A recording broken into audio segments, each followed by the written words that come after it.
Hi, I'm Mike Matthews Pennanen, and as a firefighter, as well as a city councilman, I urge you to watch Behind the Badge. It might just save your life. Berkeley 49. White male, 5'10", 6 foot, white shirt, blue hat. We'll try this now.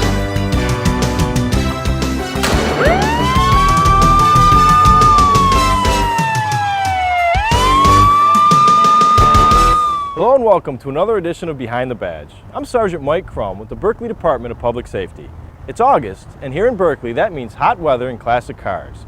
This month I will be discussing the Woodward Dream Cruise and Berkeley Cruise Fest with Deputy Chief Bob North. We'll also show off our department's own muscle car. Retired Lieutenant and current Chaplain Jim Smith and Officer Mike Garnett are two of the original designers of our hot rod. They will join Officer Hatfield to discuss Berkeley's very own cruiser. We also have a lifeguard to finish up our segment on pool safety. It's another full and exciting show, so let's get started with Deputy Chief North and the Dream Cruise. My next guest needs no introduction. Deputy Chief Bob North has been a member of our department since 1979. Prior to his employment with Berkeley, Bob worked for his hometown of Highland Park, Michigan. Since 2005, Bob has served as our department's Deputy Chief. Today, Deputy Chief North is here to discuss the Woodward Dream Cruise and the Cruise Fest activities. Hello, Bob, and welcome to Behind the Badge. Thank you, Mike. Glad to be here. Well, let's start with the most obvious. When and where is the Cruise Fest and Woodward Dream Cruise? Well, the Cruise Fest and Classic Car Parade in Berkeley is August the 14th, which is the Friday. We will have activities all day downtown with the business people. 12 Mile will be closed, as in the Art Bash, roughly Wakefield to 12 Mile during the daylight hours. At 6 o'clock, we will expand that closure to include all of 12 Mile Road from Woodward to Greenfield for the Classic Car Parade. After the parade goes through, then the closure will be reduced and there will be live bands, dancing, entertainment, food, and souvenirs between Wakefield and Buckingham in downtown Berkeley. So that's the Cruise Fest on Friday. That's the Cruise Fest on Friday. And then the Woodward Dream Cruise will be on Saturday. The next day on the 15th, the Woodward Dream Cruise will be underway on Woodward Avenue, and people will be going there to look at the classic cars. Okay. How long has both of these activities been taking place? I think we're into year 15 now. Year 15. Year 15. And is the Classic Car Parade been going on as long as the Dream Cruise then? That was since the second year. Since the second Since the second year. Okay. Before the first year they had a static car show. Okay. Well, we talked a little bit about the Cruise Fest, but what can the people expect? And also, what are some of the safety tips for our residents if they're going to attend that event? Well, the Cruise Fest, parking will be available on both sides of 12 Mile in the neighborhoods. So one tip I always try and give people is there's a big lot down at the community center on Robina south of Catalpa. If you park there, walk straight up Robina 3 blocks, you're right where the band is. So you're dead center, and there'll be food booths and souvenirs and things on either side of that, and that runs till about 11:30 at night. About 11:30. What about alcohol at this event? Unless you're in a bar. So Or it's a licensed establishment for that particular activity outside, no alcohol whatsoever is permitted out in public.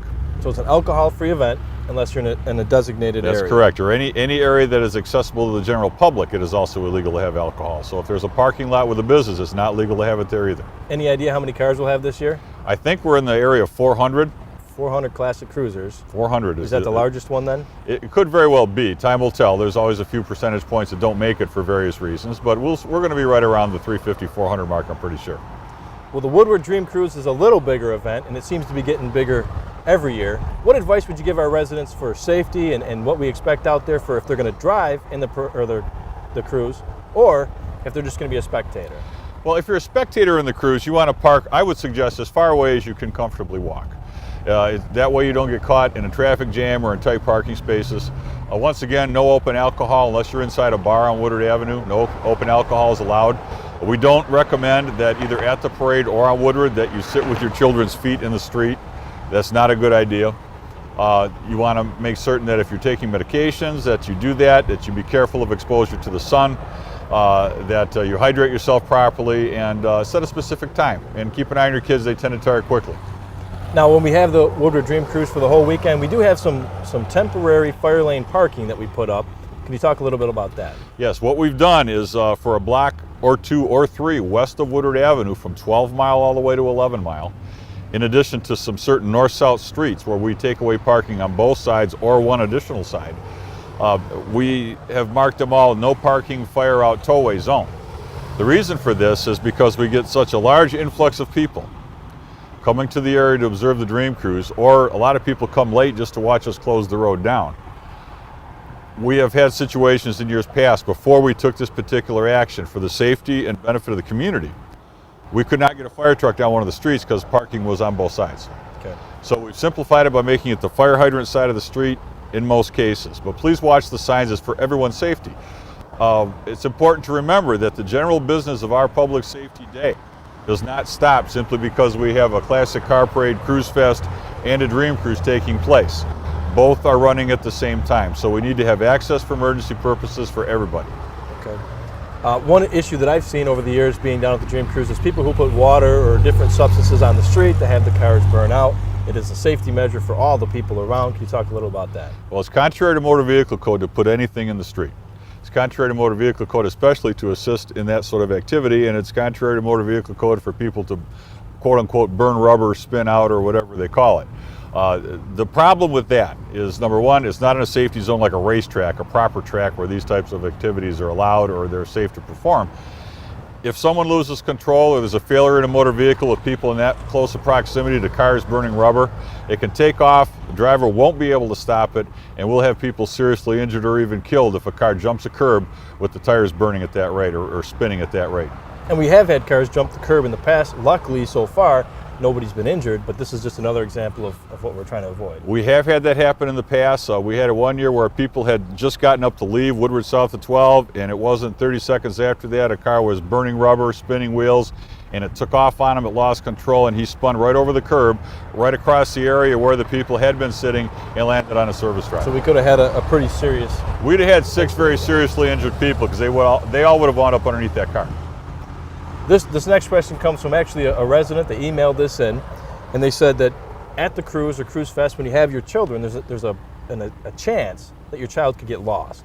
What advice would you give our parents or our residents if they were to unfortunately be separated from the child at the Cruise Fest or the cruise? Okay, we want to address that in 2 parts. Okay. First, the child is lost. Number one, the first impulse is to go look, which in most cases, you'll get 40, 50, or 100 feet away, you'll find the child. The second thing to remember is if that happens, remember what your child is wearing that day. In a panic, people will forget. Right. Or they'll remember yesterday's clothes instead of today's. So take a moment to remember color and type of clothing. The next thing is if your child should come up missing, then notify us or have somebody notify us and stay where you are. Let us come to you. Also, that gives the opportunity for the child, if the child's old enough to remember, to get back to the area where he left, where he or she left. On the other side of that, if you find a child who appears to be out on its own, stay where you are and call us. Almost everybody in this area has a cell phone, or there's somebody within close proximity, or you're going to be right in front of a business. You step aside, please call the police. I found a child. Please have the police come here. I'll have the child with me. Don't take the child up and down. Stay where you are. It's important to remember that. So- Notify us immediately if there's any doubt. So call us and stay in that area. That's right. That's the best way to unite That's the the child best and thing. parent. That's the best thing to do. It gives us a much better chance to gain additional information, to tighten down the area where we need to be looking. Well, each year, both events seem to get bigger and bigger. How much planning goes into the Cruise Fest and Dream Cruise? Even though we've been doing this for over a dozen years now, and we have basically a plan in place, there are a multitude of hours goes into effect. My time, other officers' time. We have a meeting in Royal Oak twice every year for the commanders from Woodward Avenue, from Ferndale to Pontiac, the Sheriff and the State Police, our ambulance company, Alliance Mobile Health, the various fire departments. We have it all put together in a plan so everyone knows where the command post will be, who's going to cover what areas. Everyone has jurisdiction up and down Woodward from Wednesday through Saturday. Full jurisdiction as if it was your own town. So anywhere you need to go to help, or anyone that comes in to help you, will have full powers of arrest and authority, just like the local police department, so that we have a smooth transition in the event of an emergency. Well, you mentioned some of the other departments, the state police, the sheriff. How much assistance does Berkeley receive from outside departments for the Cruise Fest and for the Dream Cruise? The Oakland County Sheriff's Department over the years has been extremely generous with motor officers, horses, traffic control officers, Oakland County Reserve deputies. The state police has been very forthcoming. We have their bomb dog available to us. We have the Oakland County Emergency Radio, amateur radio people who provide us with another level of radio communication. Should say your radio not function, you know that at the locations on the list you have, that the gentleman in the orange vest with the radio can talk directly back to our station. We put a lot of things in place, some of which have been post 9/11, I'll be quite frank. We have a lot of things in place, and hopefully we never need them, but we do have things in place should an emergency arise. Well, very good. Well, thank you for being my guest on Behind the Badge. Well, I appreciate it very much. I hope everyone enjoys that weekend, and especially downtown Berkeley for the Classic Car Parade and the Cruise Fest. Thank you. Today we'd like to introduce to our residents our department hot rod, or what we call 427. With me are two of the guys who helped create this car, retired Lieutenant Jim Smith and Officer Mike Garnett. Hi guys, and welcome to Behind the Badge. Thank you, Andrew. No problem. Lieutenant Smith, let me start with you. Where did the idea for this car originate? Back in August of '94, former Chief Lieutenant Henderlight, Mike, and myself were on the desk one night just talking and what-ifing about having a departmental hot rod, and 18 months later, after writing a bunch of letters, it came to be. Great. Mike, can you explain what type of engine or what type of special parts make this car a hot rod? Well, what happened was with this car, we originally had a 427 cubic inch Chevrolet engine donated by one of our police reserves, and that's how it got the number 427. But it was basically an old truck motor that was worn out, and we were fortunate enough to make contact with a company that just emerged from bankruptcy, who shall remain unnamed, and they were willing to donate the parts that we needed, and now we have a high-performance 502 cubic inch, 502 horsepower engine. We have a transmission that was built by a guy who builds racing transmissions. The rear end was built by DTS company out in Fraser for the high horsepower. So it's basically, it's a loaded race car. Okay. Jim, where can we see this car for our residents? A lot of times it's special events. We'll be at the parade, the Cruise Fest. It'll be out at the Dream Cruise. It's at the Art Bash and Berkeley Days. It's out at special events that we have the car out, and it's a public relation car that, as Mike mentioned, the drivetrain was donated, but everything that's the residents see is donated. There's not any taxpayer money in it at all. From the tires up to the light bar on the top, it was all donated by the different corporations and individuals. That's awesome, and the car looks great. Mike, where did we come up with the design, especially the flames? Well, at the time this car was built, the police cars in our town were white with blue stripes on them, and that's how we started. This car originally started out a dark gray with a dark gray interior, and one of our officers who's retired now, Mike Boyle, is a body man on the side, and he was the one who did all the paint and the work on it. And we wanted the blue and the white incorporated along with the stripe. And then we just got to talking again, which is a dangerous thing when three of us get together, and we just decided it'd be kind of neat to have flames. And Mike Boyle said he'd never done them, but he'd try them, and that's how this came to be. Jim, last question I have for you. Where has this car been other than just here in Berkeley? It's been to Canada at the International Emergency Response Day. It was over there several times. It's been at the Autorama at Cobo Hall, also at the North American International Auto Show at Cobo Hall, and a lot of local car shows that it's been around to. And while we're talking about that, there was two other guys that were involved in the car. As Mike mentioned, Mike Boyle and Sergeant Tom Zenzel were also the group of the original five that came up with the idea and worked on the. And of the five, three are now retired. Three are retired. What is one of your favorite memories with this car? I think one of the favorite memories is on Woodward Avenue, and we were driving. It was around the cruise, and somebody came up with a hot rod, and they thought this was just a 350 badged with a 502, the car showed them that it wasn't a 350, that it was a 502. Mike, what about you? I just like the fact that the group of the five of us, we really worked hard. We worked to the point where we were ready to give up, and luckily we didn't. And I like the response that we've gotten from the people in town. I mean, everybody around here, and you can go all around this this county, knows that this car is Berkeley's. Mm-hmm. And we were honored. At one point, there was an officer from, I believe, Bloomfield Township, who was killed by a drunk driver, but he was also a drag racer with his own car, and his family called here and requested our car to be in his funeral procession, which we were honored to bring out there and do. And it crosses lines between police and the public and the car people and the kids. The kids like it because it's loud and it's bright and it's different, and they feel more comfortable just talking to us, which we've talked a ton to a lot of people. We just wanted to show people that we're human too, that we have fun too, and we wanted to do something that was fun for the city. And the response has been really good, even through a successive chief that we've had. I mean, when the first time he saw it, he was even amazed by what we had done. So I take a lot of pride. The group of the 5 of us, we worked very, very hard to get this thing on the road. With the retirement of the 3 guys, it left it basically to Tom and I, and him and I had a long discussion, and we talked with some of the other guys, and we wanted this car to continue well beyond the time when we're here.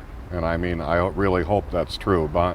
And we brought in Andrew Hatfield and Ron Gabriel into the team to take care of the car, and by taking care of it, I mean their wallets, and to keep providing the functions that we do with the public. So, and hopefully this car will continue to last, and someday when they're old and gray like us, they'll be bringing in somebody who isn't born yet to take over too. There you go. And I'm sure we'll take good care of it. And I think the residents would like to thank Mike Garnett, Jim Smith, Bruce Henderlight, Mike Boyle, and Tom Zenzel for all their hard work. We love seeing this car out there. It's great that this has all been donated by local businesses. If you would like to see the department hot rod, stop by any time that we have it. We'd love to see you out during the cruise, and I'm sure Mike, Lieutenant Smith, would love to give you a closer look at it. Thank you. Today I'm behind the badge. I have with me Officer Lou Tangi, part of our motorcycle bike unit. Officer Tangi has spent several years with the Detroit Police Department and time in the Navy before coming to Berkeley in 2003. Officer Tangi has been on the motor unit since 2006. Lou, welcome to Behind the Badge.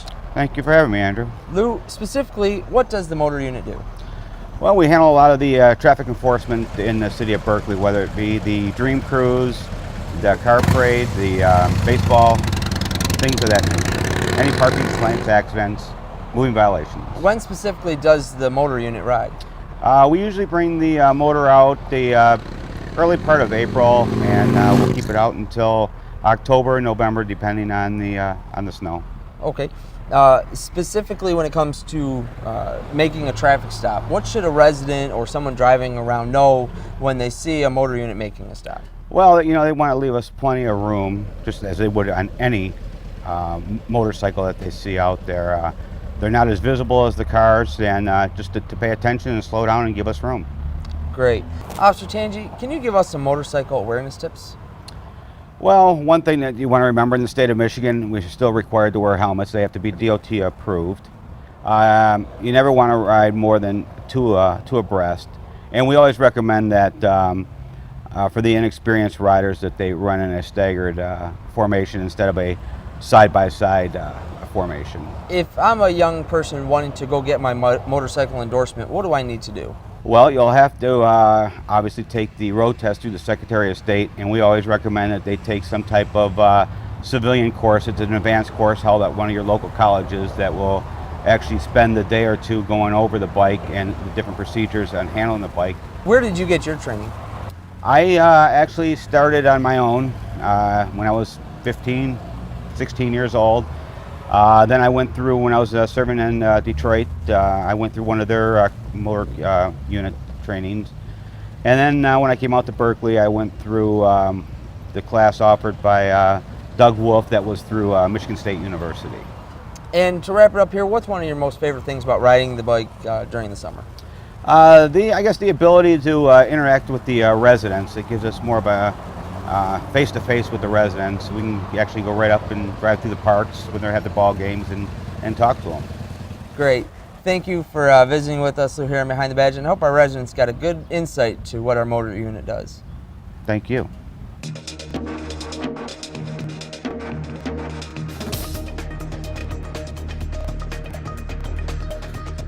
Hello, my name is Jamie Wittenberg, and I'm the judge here at the 45A District Court, and I want to welcome you to another segment of Judge's Corner. Today I want to talk to you a little bit about the process of civil infractions in the district court system.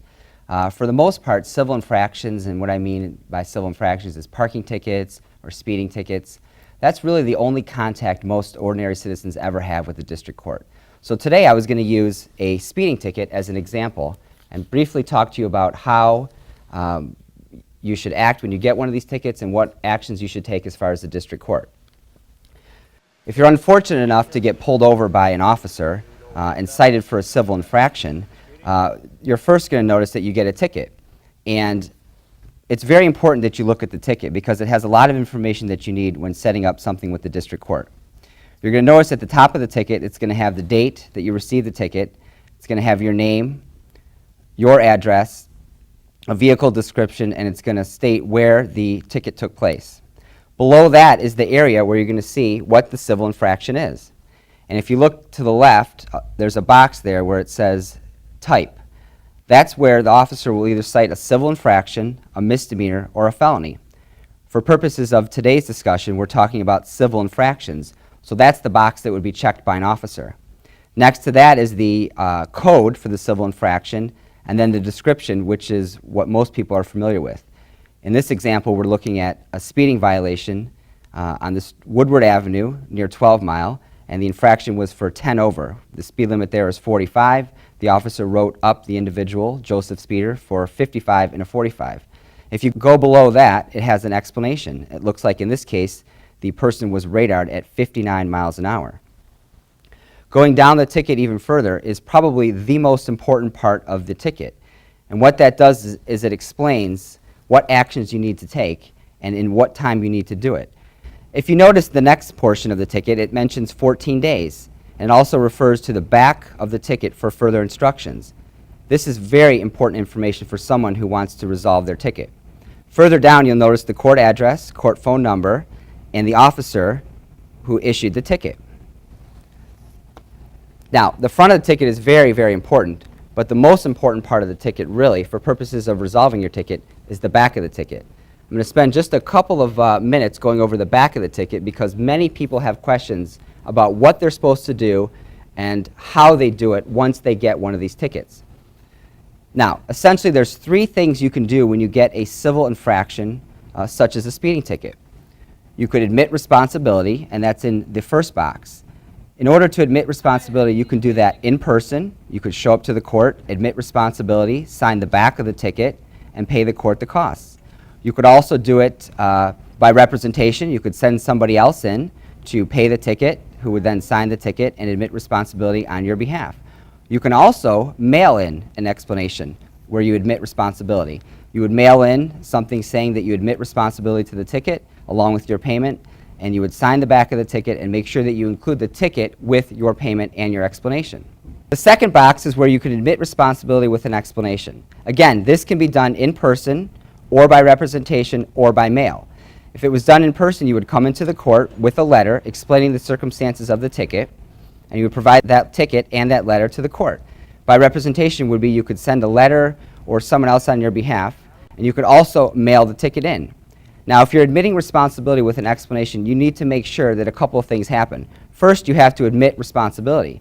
If you simply write a letter to the court stating that you didn't do the offense or that you didn't believe you deserved the ticket, that is not admitting responsibility. You need to write in your letter what you did and the circumstances in which you believe the court may reduce the ticket or reduce the fine.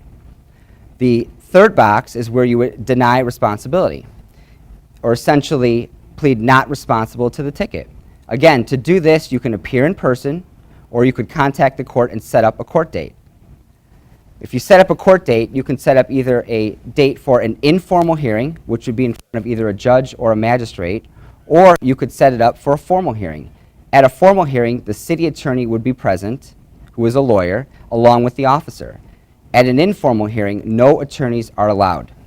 Below the box where you would deny responsibility is another area of the ticket, which pertains to violations which may be waived or the costs may be waived. Now, the important thing about this area here is that this needs to be taken care of within 14 days of the ticket. Such examples of this are no proof of insurance, no valid driver's license on person, or other similar civil infractions.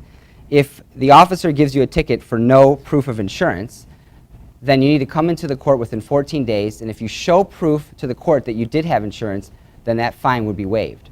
If you were issued for defective equipment or some other violation, if you notice the box here, you need to go to the police department, have them sign off that you've corrected the violation or fixed the problem, and then you take that to the court, and that can be waived as well. If you wait till after the 14 days, then that ticket cannot be waived. Then you owe the money or you must set it up for a hearing. If you set your ticket for an informal hearing, then you need to make sure that you show up to court on that date. At an informal hearing, either a judge or a magistrate will be present, you need to be present, and the officer will be present. Again, 3 things can still happen at that informal hearing. You could plead responsible and pay the ticket. You could plead responsible with an explanation, or you could deny responsibility. If at that point you still denied responsibility, then we would conduct a hearing. We would swear the officer in under oath, we would swear you in under oath, and I would take testimony if I was the judge hearing the case. I would listen to the officer's testimony, I would listen to the person who got the ticket's testimony, and then I would make a decision. Again, no lawyers are permitted at an informal hearing. If you want it to be represented by an attorney, then you need to make sure you let the court know, and we would set that up for a formal hearing, and that would involve the city attorney. If you don't appear at your court date, the court may enter a default judgment on that day or shortly after. If you receive a default judgment, you have 14 days to set aside that default judgment. If you don't set it aside within 14 days, it is going to get sent to the Secretary of State, and ultimately your driver's license will be suspended. In order to set aside a default judgment, you need to come back to the court, again within 14 days, post a bond, and make a request to the court. It'll then be up to either the magistrate or the judge to grant your request. In doing that, you need to make sure you put your reasons for missing the court date for the court to consider. If you receive a civil infraction or a speeding ticket, you need to make sure that you act accordingly. Hopefully, I was able to provide you with some information today to help you in case that does happen. The most important thing, though, is that you take care of this ticket within 14 days. And that means either paying your ticket, setting it for a hearing, or writing a letter to the court. Of course, if you have any questions, do not hesitate to contact the court. We've got a lot of clerks here, and they'd be happy to answer any questions you have. If you don't show up for your court date, or you don't take care of this ticket within 14 days, it's going to add cost to the ticket, and it could suspend your license. Jacob Donnelly is with us today. Jacob has been a lifeguard at the Huntington Woods swimming pool for the past 3 years. He's also the assistant coach of the Poseidon Swim Club. Jacob sees the bad habits of children and parents on a daily basis.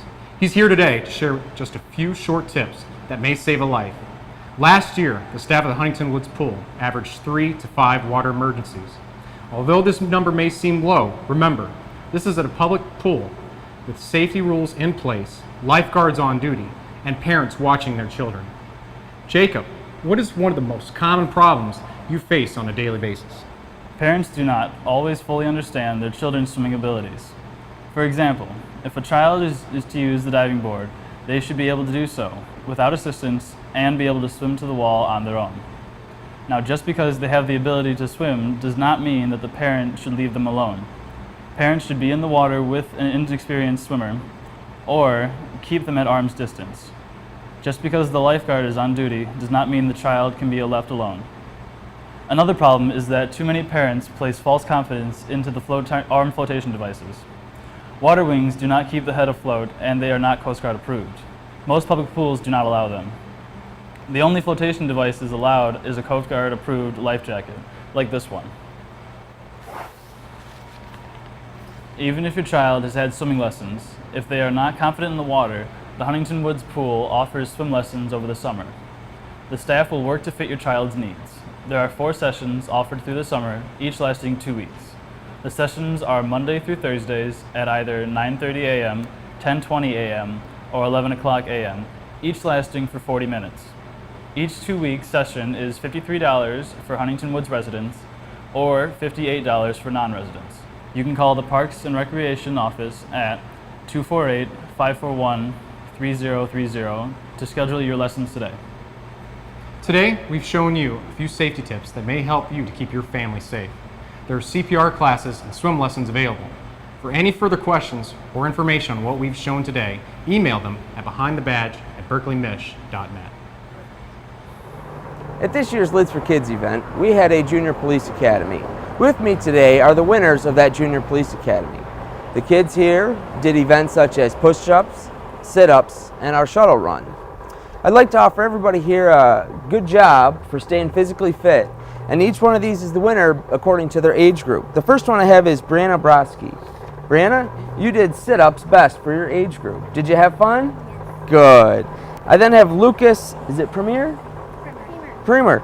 You were the best at 6 years old in all of your events. Good job, buddy. Did you have fun? All right. Nolan McKenzie. Nolan, you were the best in all of your events. Good job, buddy. We want you guys to make sure you stay physically fit. I have Nolan Avery, the strongest kid for push-ups, 6 years old. Good job, buddy. I then have Jacob Thomas, push-ups and shuttle run, 5 years old. Good job. We like seeing fast kids staying healthy. I then have Zachary Friedman. Zach, can you say hi to everyone at home? He was the best at sit-ups for 5 years old. I then have William, we'll get it. I have William Davidson, push-ups and sit-ups for 9 years old. On the top age group, 10 years old, Jordan Doster. Good job, buddy. All events. And Braden Doster. All events at 4 years old. We would like to thank everyone for coming out this year to our Lids for Kids event, and of course our kids for staying physically fit. We hope that you guys join us next time at our Lids for Kids event in June next year. Stay fit! I hope you enjoyed this month's edition of Behind the Badge. As always, we use our show to introduce you to our department and many of the events we are involved in. I hope you will join us for our Cruise Fest and Woodward Dream Cruise. It is our desire to make both events fun, safe, family events. Now you know about Berkeley's Hot Rod and how it came to be.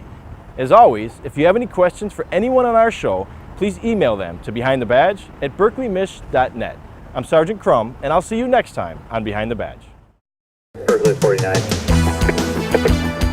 is for specific white male, 5'10", 6 foot, white shirt, blue hat. We'll try this go.